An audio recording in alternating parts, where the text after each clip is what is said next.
오늘은 맥주감사 주일입니다. 지난주에 설교했던 것처럼 오늘 절기는 첫 번째 첫 열매에 대한 감사입니다. 지난 1월부터 6월까지 전반기 동안 베풀어 주신 주님의 은혜에 우리가 감사하는 그러한 절기죠.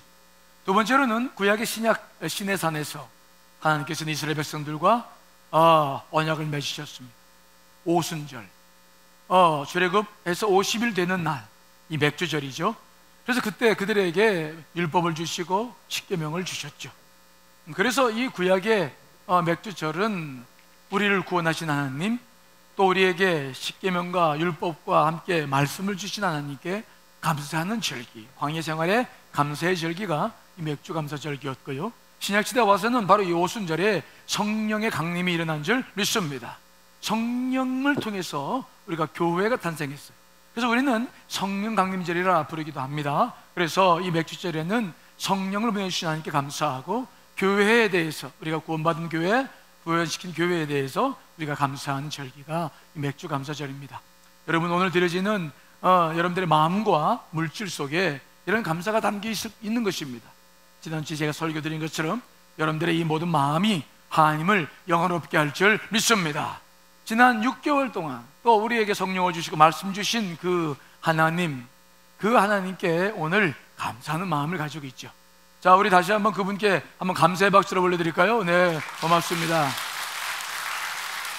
네, 저도 지난 6개월 동안 이렇게 지내오면서 주님의 은혜를 꼼꼼히 감사하는 그런 귀한 마음을 담았습니다. 그런데 우리는 지난 2주 동안에 특별히 기도를 좀 했어요. 정말 많은 교회에 참석해가지고 뜨겁게, 그 어느 때보다도 뜨겁게 기도를 했는데, 사실 이 기도 영성생활을 해보면은 기도할 때도 굉장히 중요해요. 집중해서 기도해야 되고 하지만은 기도를 뜨겁게 하고 난 다음에는 더 큰 문제예요. 즉, 기도를 하고 난 다음에 생기는 자기 관리가 제대로 되지 않으면 여러 가지로 영적인 어려움들을 겪기 시작하죠. 그렇기 때문에 오늘은 맥주감사절인데 감사하는 마음을 주 앞에 올려드리고, 말씀은 그 기도 이후에 우리가 어떠한 영성관리가 필요한지에 대해서 여러분과 나누는 말씀이 필요하겠다 싶어서 그 말씀을 준비했습니다. 여러분들 기도 열심히 하신 분들, 또 기도를 사정상 하지 못했지만은 또 오늘 말씀이 필요하신 분들이 계실 것입니다. 여러분 모두의 오늘 말씀을 통해서 새로운 영적 도전을 받으시기를 간절히 축원합니다. 자, 오늘 본문의 말씀은 갈멜산에서 이방인 선지자 850명과 싸워 영적으로 승리하고, 그리고 그들을 다 죽인 다음에 3년 6개월 동안이나 오지 않던 비를 내리게 했던 엘리야, 그 누구도 경험할 수 없었던 능력의 선지자 엘리야. 그런데 그가 모든 전투를 끝나고 기도를 끝나고 집에 돌아왔을 때 생각지도 않은 일들이 벌어지는 거예요. 어제까지만 해도 승리했습니다. 그 누구도 경험할 수 없는 놀라운 영적인 것을 경험했습니다. 그의 기도를 주님께서 들으셨어요. 그런데 그 기도가 마치고 난 다음에 잠깐의 그 공박 기간 동안에 있어서는 안 될 일이 벌어지는 거예요. 기도가 끝난 다음에 그 공백의 시간이 그렇게 무섭습니다. 자, 오늘 보면 1절로 3절 말씀 읽어보겠습니다. 시작. 아합이 엘리야가 행한 모든 일과 그가 어떻게 모든 선지자를 칼로 죽였는지를 이세벨에게 말하니, 이세벨이 사신을 엘리야에게 보내어 이르되, 내가 내일 이맘때에는 반드시 내 생명을 저 사람들 중 한 사람의 생명과 같게 하리라. 그렇게 하지 아니하면 신들이 내게 벌 위에 벌을 내림이 마땅하니라 한지라. 그가 이 형편을 보고 일어나 자기의 생명을 위해 도망하여 유다에 속한 브엘세바에 이르러 자기의 사환을 그곳에 머물게 하고. 아멘. 참 놀라운 일이죠. 갈멜산에서 850명과 영적 전투를 해서 승리한 엘리야, 그 가뭄에 그 놀라운 역사를 일으켜서 비를 내리게 했던 엘리야. 그런데 하루아침에 편지 한 장 받고 도망쳐요. 하루아침에 그 영적인 영웅이, 위대한 영웅이 하루아침에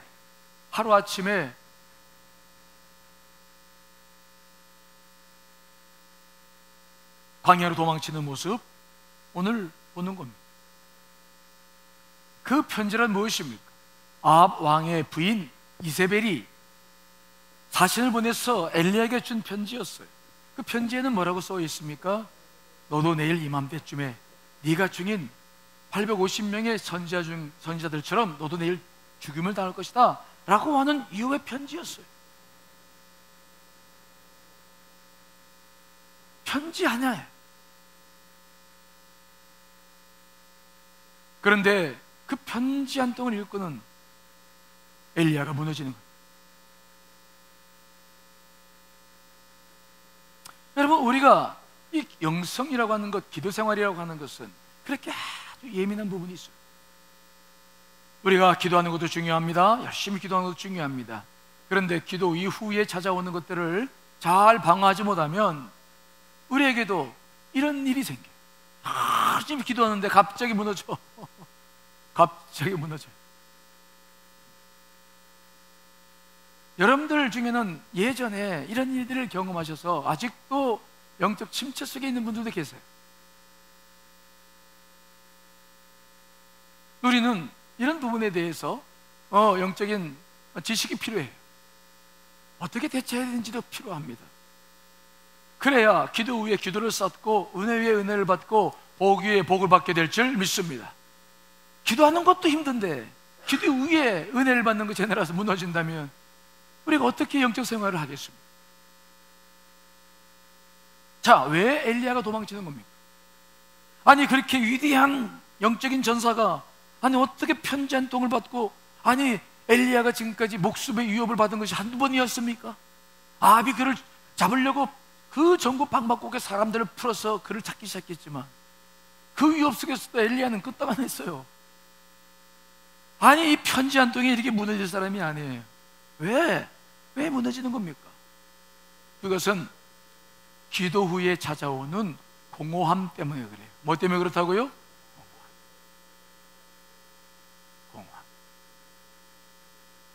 영적 공허함이에요. 우리가 하나님과의 관계를 맺다 보면은 함께 기도할 때는 영이 충만해서 기도할 수 있어요. 근데 그렇게 다 쏟아놓고 나면은 우리 영혼이 텅 빈 것 같아요. 기도할 때 막 하나님 역사가 일어나고 모든 변화가 일어나고 응답이 이루어진다면 그런 일이 없을 거예요. 하지만 기도를 하고 난 다음에 하나님께서 응답하실 때까지는 시간이 필요해요. 그 공백 기간이라는 게 있습니다. 우리가 사람들과 만나서 속이 아플 때 사람을 만나가지고 막 속에 있는 걸 다 쏟아버리고 나면은 시원한 것도 있지만 돌아설 때 무슨 마음이 들어요? 아씨, 괜히 얘기했나?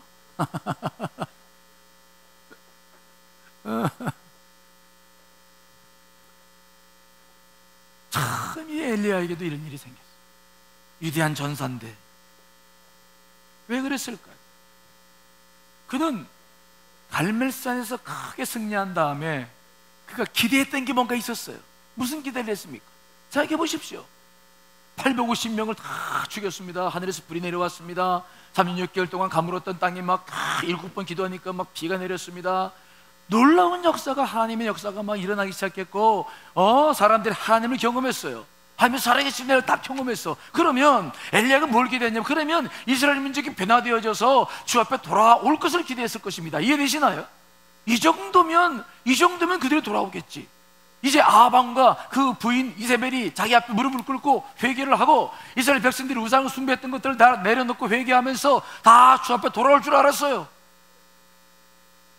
근데 그 다음날 뵀는데 그런 일은 일어나지 않고 오히려 이세벨이 사신을 보내서 너 죽는다.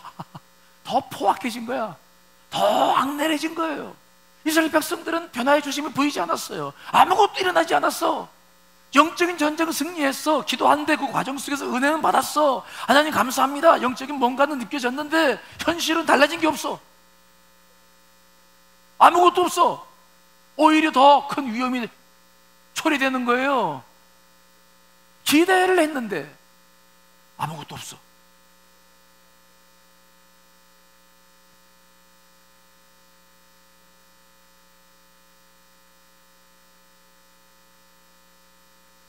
그러자 이게 뭔가 공허함이 찾아 낙심이 되고 좌절이 되죠. 우리가 영적으로 충만할 때는 어떤 유업도 유업이 아니에요. 까짓거 그거 아무것도 아니야, 하나님 함께 계시면. 그런데 좌절돼 버리면, 마음에 공허함이 찾아왔을 때 찾아오는 위험은요 엄청납니다. 그 목숨을 내걸고 850명과 싸워 승리했던 엘리야인데 그 편지 한 장을 받고서는 그냥 낙심이 확 돼가지고 하나님을 바라보던 그 관점이 다 무너져 버리고 이제는 자기 걱정되는 거야. 이거 내가 죽겠구나, 도망가자. 그리고 그냥 도망치는 거예요.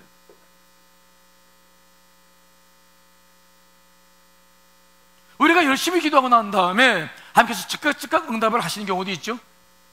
또 어떤 변화가 있어요. 그럴 때는 우리는 이런 일이 생기지 않아. 그런데 응답이 지연될 때가 있어요. 하나님께서 지연시키잖아요. 계획이 계시잖아. 그 기간 동안에 우리가 기다리면서 뭔가 쭉 더 주님께 나아가줘야 되는데, 그때 잠깐 이게 뭐지? 공허함이 찾아왔을 때 영적 도전들은 심각한 문제를 초래하죠.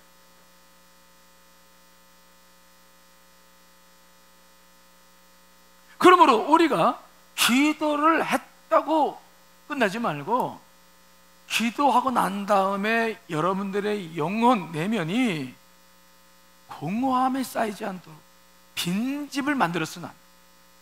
자, 여러분, 누가복음 11장 24절로 26절을 읽어보겠습니다. 시작. 더러운 귀신이 사람에게서 나갔을 때에 물 없는 곳으로 다니며 쉬기를 구하되 얻지 못하고 이에 이르되 내가 나온 내 집으로 돌아가리라 하고 가서 보니 그 집이 청소되고 수리되었거늘 이에 가서 저보다 더 악한 귀신 7을 데리고 들어가서 거하니 그 사람의 나중 형편이 전보다 더 심하게 되느니라. 아멘. 이 말씀은 예수님께서 하신 말씀이죠. 귀신 들린 사람이 있었어요. 기도로 귀신을 내쫓았어요. 빈집이 됐어. 깨끗해졌어. 영적으로 깨끗해졌어. 그러면 이 사람이 영적 원리를 아는 사람은 그 빈집을 그냥 두면 안 돼. 말씀과 기도로 채워서 주의 영이 운행할 수 있도록 해줘야 되는데, 이 사람은 그 생각을 하지 못했어. 그냥 너무 좋은 곳으로 만족해서 귀신 나가니까 얼마나 편해요. 오랜만에 평온을 되찾았어. 그냥 빈집으로 있었어. 그런데 그 집에 살고 있던 귀신이 나가서 어디 다른 데 찾아봤더니 살 곳이 없었어요. 그래서 다시 어디를 갈까 하다가 다시 자기가 옛날에 살던 그 집으로, 사람으로 다시 돌아와 봤더니, 웬걸 돌아와 봤더니 더 깨끗해졌어. 아주 그냥 예전보다 훨씬 살기가 좋아. 그랬더니 그 귀신이 밖에 나가가지고 더 악한 귀신이 7을 데리고 들어와서 그 사람 속에 살았다. 더 악해지게 됐다. 빈집을 만들었어요. 정결하게 만들었더니 귀신이 살기가 더 좋아. 그래서 그 빈집에 7 귀신을 데려가 살았다. 기도를 우리가 하기 시작하면 영이 정결해져요. 죄가 회개되고 주님의 은혜가 흐르고 깨끗한 집이 된 줄 믿습니다. 근데 그 집을 그냥 빈집으로 두는 거예요. 아, 이제 기도했으니까 뭐 좀 쉬자. 빈집으로 두는 거야. 공허함이 흐르죠. 우리가 이런 영적 원리를 알지 못하고 그 빈집을 그냥 그대로 두어버리면 이건 문제가 생길 수 있어요.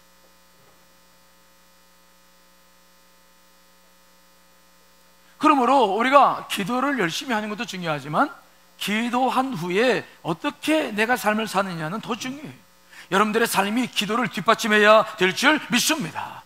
영적 삶이 내가 뒷받침되지 않으면, 그래서 그냥 한순간에 어떤 일들로 끝나버려요. 특별히 어떤 분들은 그 빈집을 채우려고 정상적인 방법을 쓰지 않고 영적 탐욕을 불러가지고 그 기도할 때 받았던 그 은혜, 경험했던 그 은혜만을 추구하는 분들이 계세요. 그래가지고 더 큰 은혜를 향해서 어디 뭐 좋다 하는 데는 집회는 또 쫓아다니고, 어디 좋다고 그런다면 또 기도원도 다니고, 막 그러면서 그 영적인 은혜만을 사모하기 시작하는데, 이것도 큰 문제예요. 우리에게 은혜를 주신 것은 뭐냐? 여러분, 우리는 은혜를 받아서 영적으로만 머물르는 것이 아니라 이 땅에서 우리에게 주어진 사명을 잘 감당해야 될 줄 믿습니다. 그게 우리 사명이에요. 우리를 위해서, 우리를 통해서 하나님 나라가 이루어지고 있어.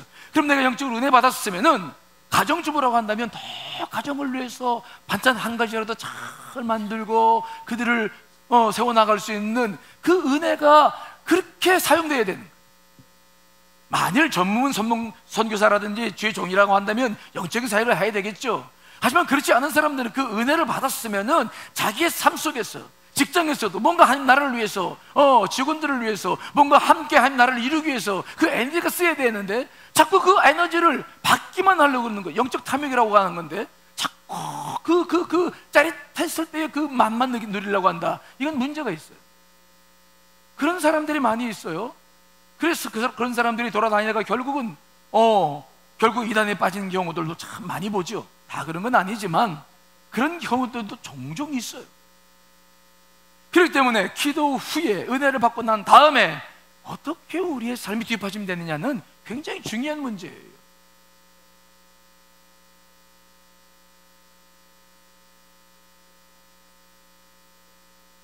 특별히 공허함이 찾아온 다음에는 영적으로 뭔가 느껴져서 은혜를 받아서 살아가는 건 괜찮은데 이 공허함이 찾아왔을 때 그 공허함이라는 경험을 처음 해본 사람들은 이게 뭐지?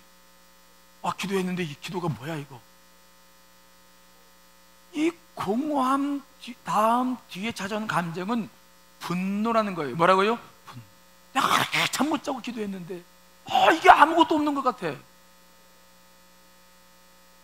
이게 뭐야 이거? 분노가 올라와. 기대했던 게 무너지면 공허함이 찾아오고 분노가 찾아와. 이 분노를 어떻게 처리하냐에 따라서 그 다음에 삶의 내용이 달라져요. 이런 과정들을 우리가 잘 이해하셔야 돼요. 분노는 세 가지 방향으로 우리가 터뜨릴 수 있어요.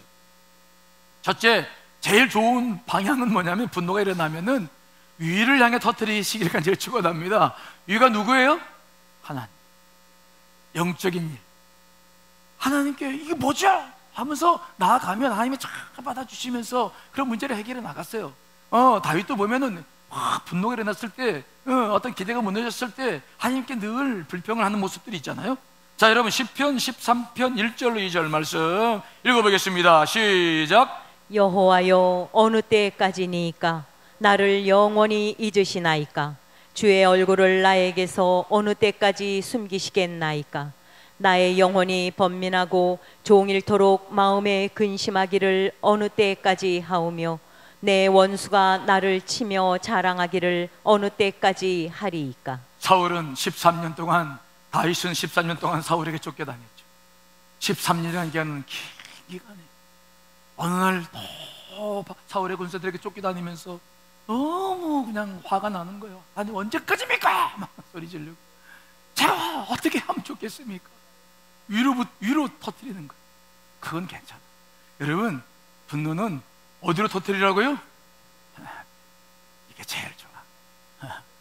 근데 분노를 위로 터뜨리지 밖으로 터뜨릴 수 있어요. 다른 사람에게 타켓을 정해놓고 한 사람 정해놓고 저 사람 때문에 다 내가 문제가 된 것 같아. 우리가 분노하기 시작하면 그러기 쉬워요. 남편들이 또 아내 때문에 막 당신 말 때문에 그렇다고 그러기도 하고 그러잖아요. 그렇게 되기 시작하면 이것은 큰 문제가 됩니다. 분노를 폭발하는 건 좋은데 폭발한 사람은 괜찮아요. 그 사람은 폭발했으니까 뭐 그냥 잊어버리고 그냥 잘 살아요. 근데 그 화를 받은 사람은 평생 잊지 않아요. 평생 상처가 됩니다. 그 사람은 영적으로 죽어요. 이거 참 심각합니다. 이건 가정에서나 어디에서나 저도 참 이런 걸 제가 스스로가 부족해서 이런 일을 제가 행할 때가 있는데 이게 부질없는 일이에요. 얼마나 이게 무서운 것인지를 알면서도 잘 안 될 때가 있더라고요. 이건 절대적으로 도움이 안 돼요. 또 이 분노라는 것을 어디다 쏟아붓느냐? 위도 아니고 밖도 아니면은 누구에게 쏟아붓는 겁니까? 자기 자신에게 쏟아붓고 하나님께 차마 불평할 수 없고 다른 사람한테 차마 말할 수도 없고 자기 자신밖에 없어. 그럼 막 자기 자신을 학대하기 시작하면서 분노를 자기 안에 쏟아붓는데 이게 심각한 문제가 생겨요. 자기 안에 쏟아붓기 시작하면 그때부터 어떤 증상에 시달리냐면 우울증에 이제 사로잡혀요. 영적 침체에 깊이 빠지는 거죠. 그래서 분노를 차가운 분노라고 그래요. 자기 자신에게 쏟아붓기 시작하면 이건 반드시 자기 자신을 죽여요. 그래서 이 분노를 자기 자신에게 쏟아붓는 사람들은 아주 급격한 변화를 경험하는데 아주 냉소적인 사람이 돼요. 차가워집니다. 자기가 경험했던 사람들과 관계했던 일들 다 끊어요. 자기 안에 집거해요. 아주 냉철하게 아무도 안 만나죠. 전화도 안 받죠. 그냥 자기 안에서 참 이게 얼마나 어려운 일이지 몰라. 엘리야는 분노를 어디에 터뜨렸느냐? 자기 자신에 터뜨렸어. 하나님 앞에 감히 할 수 없고 또 다른 사람 누가 있겠습니까? 결국 자기에게 터뜨렸는데 자기를 자책하면서 분노하기 시달렸는데 이때부터 엘리야의 삶에 커다란 문제가 발생하는 거예요. 사람이 우울증에 빠지거나 영적 침체에 빠지면 하나님을 바라보던 시선이 금방 사라져요. 그리고 하루아침에 그 시선을 잃어버리고 극도의 두려움에 아주 시달리게 됩니다. 안 만나는 거예요. 사람을 안 만나는, 두려워서 안 만나는 거예요. 결국 공황장애나 자살 충동으로 빠지기 시작하는데 엘리야가 지금 그래서 죽으려고 하는 거야. 죽겠다는 거야.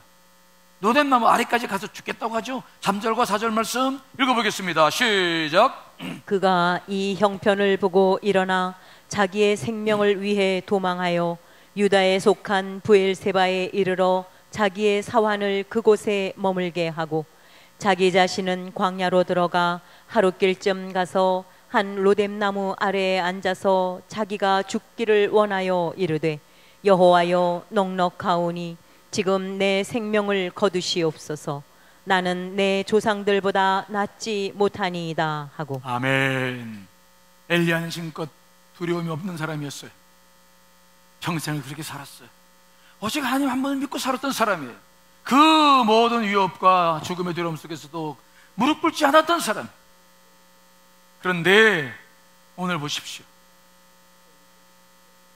그는 브엘세바까지 와가지고 자기 사원을 거기 머물게 하고 또 하룻길을 더 광야로 들어가서 한 오래된 나무를 붙잡고 그냥 그 밑에서 제발 좀 나를 죽여달라고. 나는 살 가치가 없다고. 나는 살아봐야 할 것도 없다고. 그러니 나를 죽여달라고 막 죽기를 사모하는 엘리야의 모습을 오늘 우리가 보고 있어요. 여러분, 엘리야의 이 모습이 여러분 이해가 되십니까? 이게 지금 여러분 스스로가 이게 이해가 돼요? 이럴 수 있을 것 같아요? 저 좀 봐요, 저 좀 봐. 어떻게 이럴 수 있을 것 같아요? 대답을 안 하시는 거 보니까 그럴 수 있을 것 같는 것 같아요. 하나님을 믿는 사람도 이럴 수 있습니다. 그래서 구약 성경에, 신약 성경에 보면은 하나님을 따르던 선지자들이 다는 아니지만 정말 많은 사람들이 이런 과정을 거쳐요. 모세도 몇 번이나 하나님 앞에 죽기를 사모했습니다. 모세, 여호수아도 모세를 잃고 난 다음에 극도의 우울감에 빠져 있었어요. 사도 바울도 그랬습니다. 베드로도 마찬가지입니다. 영적인 모든 사람들이 이런 과정을 겪어나가요. 그러므로 혹시 여러분들에게 이런 일이 있다 할지라도 너무 놀래거나 좌절하지 않으시기를 간절히 축원합니다. 나에게도 이런 일이 있구나. 영적으로는 이제 영혼의 어두운 밤이라는 말도 써서 이걸 해석해냈는데 이런 것들이 과정이 필요해요. 필요하다기보다도 이게 있어져요. 그러므로 이런 시간이 여러분들에게 어떠한 경우든지 들어왔을 때에 여기서 좌절하면 안 됩니다. 다시 여기서 일어나야 될 줄 믿습니다. 거기서부터 다시 새롭게 출발해 나가야 되는 거죠. 이게 길어지면 안 돼요. 이제 하나님께서 엘리야를 어떻게 치료하십니까?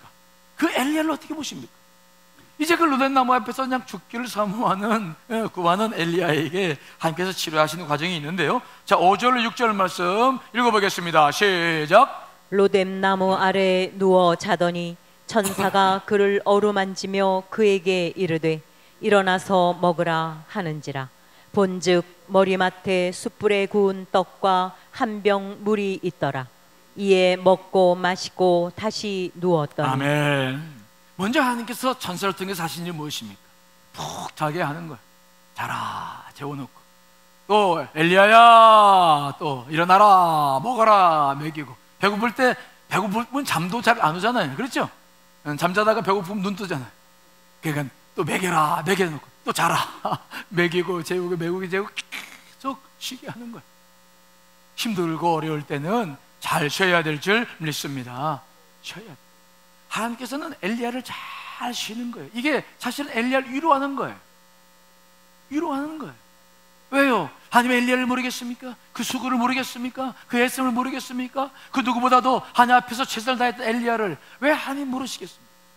하나님께서는 엘리야를 위로하시는 것이죠. 그래 엘리야야, 네가 참 수고 많았다. 고생했어. 고생했다. 그래 좀 더 쉬어라. 그래 또 좀 먹어라. 좀 쉬어라. 7 동안 그를 쉬게 하고 위로해주고, 그게 그에게 힘을 복돋우는 그러한 하나님을 바라봐요. 지난 2주 동안 기도하신 분들 많이 쓰였습니다. 여러분 그렇죠? 잠 못 자느라고 낮에 그냥 갑자기 졸림이 오고, 그렇죠? 그래서 이거 비몽사몽간에 보낸 적도 있었고, 운전하다가 혹시 이거 그런 적도 있었죠? 여러분 그러나 수고하셨어요. 여러분들의 기도를 잊지 않으실 줄 믿습니다. 애쓰였어요. 애쓰였어. 그런데 오늘 이 말씀을 보면은요, 쉬는 데에도 방향이 있어요. 기도했으니 모든 걸 하나님께 맡기고 이제 쉴 수 있는데, 쉬는 데에도 이유가 있어요. 이게 크리스찬들이에요.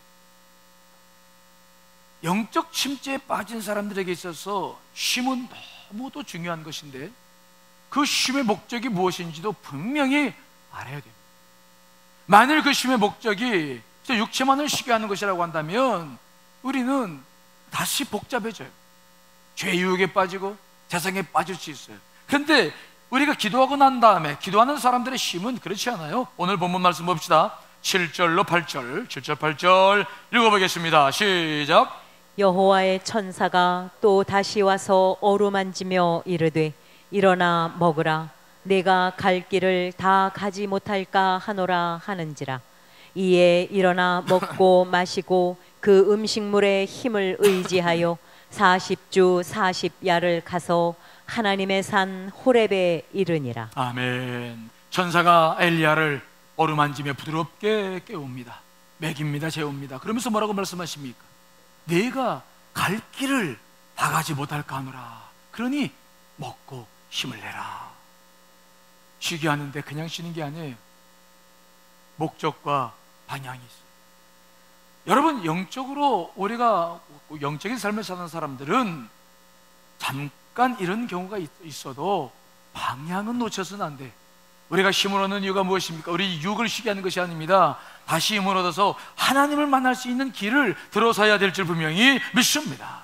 오늘 주님께서 이 천사를 통해서 엘리야에게 뭐라고 말씀하십니까? 일어나 먹고 마시고 그 음식물의 힘을 의지해서 40주 40야를 가서 하나님의 산 호렙에 이르러라. 호렙산에서, 지내산에서 나를 만나자는 거예요. 그게 엘리야를 쉬게 하는 것입니다. 그리고 이 모든 영적인 침체를 극복하는 가장 중요한 것은 뭐냐? 쉬어서 되는 것이 아니라 그건 잠깐이죠. 정말로 하나님을 다시 만나야 될 줄 믿습니다. 우리 그리스도인들이 경험하는 것은 바로 그런 것들입니다. 잠깐 피곤함 쉽니다. 하지만 다시 일어납니다. 다시 우리는 하나님을 그분을 향해서 만나서 이 모든 문제를 풀어나가야 되는 것입니다. 오늘 엘리야가 며칠 쉬었는지 기록이 나와 있진 않지만 그는 쉬었어요. 하지만 그냥 무작정 쉬는 게 아닙니다. 여러분, 이제 곧 휴가철인데, 휴가라는 것도 그렇잖아요. 우리가 경험해 보면은 그저 무조건 육만 쉬어서 그냥 보기 좋은데 결국 남는 게 무엇입니까? 많은 죄악 가운데, 유혹 가운데서 우리 영혼이 혼잡해지는 경험들을 많이 해요. 진정한 쉼이라는 것은 그런 쉼이 아닙니다. 크리스찬들의 쉼은 그렇게 육체만을 쉬는 것이 아닙니다. 오늘 엘리야에게 원하는 것도 그거예요. 그런 것이 아니라는 거죠. 엘리야가 걸어가야 될 길은 뭐냐? 40주 40이야. 호렙에 이를 만큼 그가 힘을 받기를 원하시는 것입니다. 여러분, 영적으로 잠깐 지시되었을 때는 우리가 쉬어야 됩니다만은 다시 주님 앞에 서야 될 때가 있다는 사실들을 잊지 않으시기를 간절히 축원합니다. 다시 그분을 향해 나가야 되는 것입니다. 다시 그분을 만나야 되는 것입니다. 이게 진정한 회복의 길이에요. 오늘 엘리야는 그래서 노덴마 말에서 며칠간 이거 쉬고 먹고 힘을 얻었어요. 그러게 이제 드디어 40주 40야를 걸어서 하나님의 산 호렙에 이르기 시작하죠. 자, 여러분, 그가 간 곳 열왕기상 19장 9절 말씀 읽어보겠습니다. 시작. 여호와께서 이르시되 너는 나가서 여호와 앞에서 아니 그거 말고 9장 9절 19장 9절 19장 9절 안 해놨어요? 그랬는데 제가 읽어드릴게요. 엘리야가 그곳 굴에 들어가 거기서 머물더니 여호와의 말씀이 그에게 임하여 이르시되 엘리야야 내가 어찌 여기 있느냐. 그 40주 40일을 걸어서 호렙산에 이르렀어요. 그런데 그 호렙산에 이르렀는데 엘리야가 들어간 곳이 어디라고요? 굴이야. 굴. 산에 갔으면 산에서 하나님을 만나라고 그래서 산에서 만나야 되는데 엘리야는 굴 속에 들어갑니다. 이 굴은 무엇을 의미합니까? 엘리야의 내면 상태를 의미해요. 내면 상태.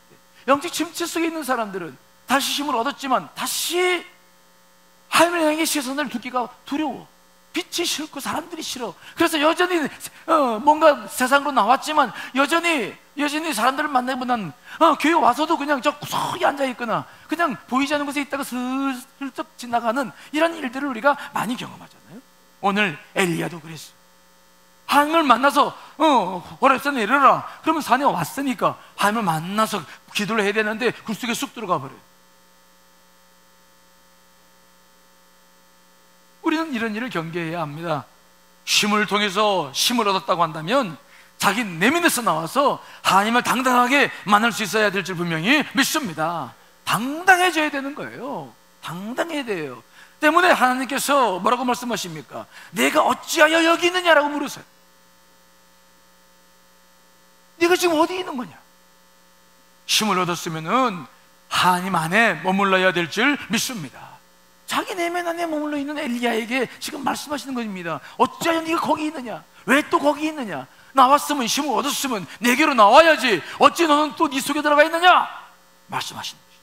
마치 아담과 하와가 죄를 짓고 난 다음에 봉산나무 그늘 뒤에 숨어버린 것처럼 그때 하나님께서 아담에게 말했습니다. 내가 어디 있느냐?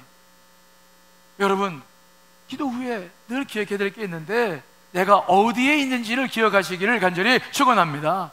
내가 어디 있느냐? 어디 있느냐? 어디에 있습니까? 자, 주님께서 그 엘리야에게 뭐라고 말씀하십니까? 11절과 12절 읽어보겠습니다. 시작. 여호와께서 이르시되 너는 나가서 여호와 앞에서 산에 서라 하시더니 여호와께서 지나가시는데 여호와 앞에 크고 강한 바람이 산을 가르고 바위를 부수나 바람 가운데 여호와께서 계시지 아니하며 바람 후에 지진이 있으나 지진 가운데에도 여호와께서 계시지 아니하며 또 지진 후에 불이 있으나 불 가운데에도 여호와께서 계시지 아니하더니 불 후에 세미한 소리가 있는지라. 아멘. 우울증에 걸렸거나 영적 짐치에 빠진 사람들이 해야 할 일은 빨리 자기 내면에서 나와야 돼. 밖으로 나와야 돼. 오늘 하나님께서도 말씀하십니다. 너 나가서 여호와 앞에 산에 서라. 내 앞에 당당히 서라 라고 말씀합니다. 빨리 자기 밖으로 나와야 됩니다. 그런데 밖으로 나와서도 문제예요. 자꾸 하나님 앞에 서지 못하고 혼자 TV 앞에 있거나 옛 노래를 듣거나 게임에 사로잡히거나 이런 것은 자기 굴속에 점점 들어가는 행위예요. 밖으로 나와야 되는데 밖에서 나와서도 세상 유혹에 빠지면 안 됩니다. 정말 오늘 말씀처럼 하나님 앞에 당당히 서야 될 줄 믿습니다. 내 앞에 서라. 그런데 오늘 말씀 보니까 그래서 엘리야가 나가서 산 앞에 섰더니 막 첫 번째 어떤 일이 벌어집니까? 바람이 막 꽉 일어나가지고 막 산을 가르고 바위가 막 돌아다닙니다.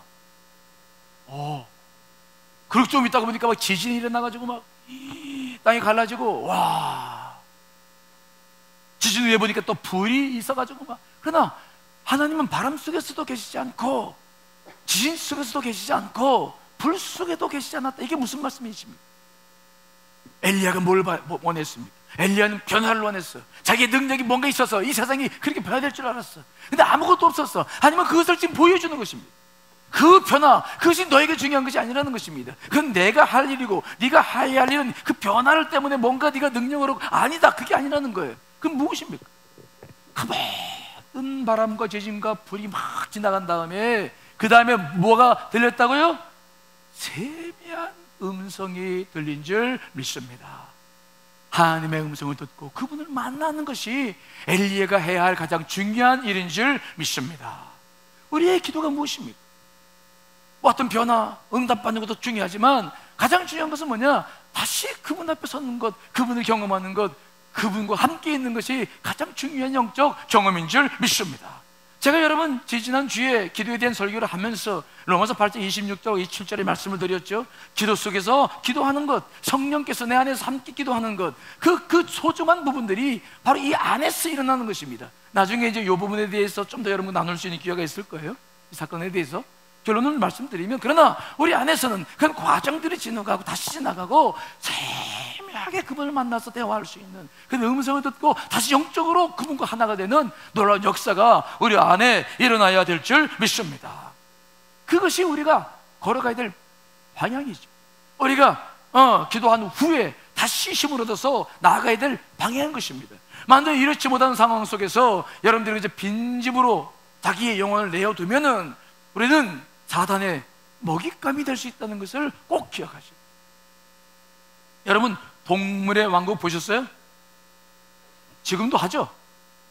네, 언젠가 동물의 왕국 보니까 사자떼들이 막 그 들소 집단적으로 이동하는 수천 마리가 가는 집소를 그 물소 떼를 들소 떼를 뭔가 그 잡아먹으려고 이제 하는 걸 봤는데, 아무리 사자라도 그들은 당할 수 없죠. 무리져서 가는 것.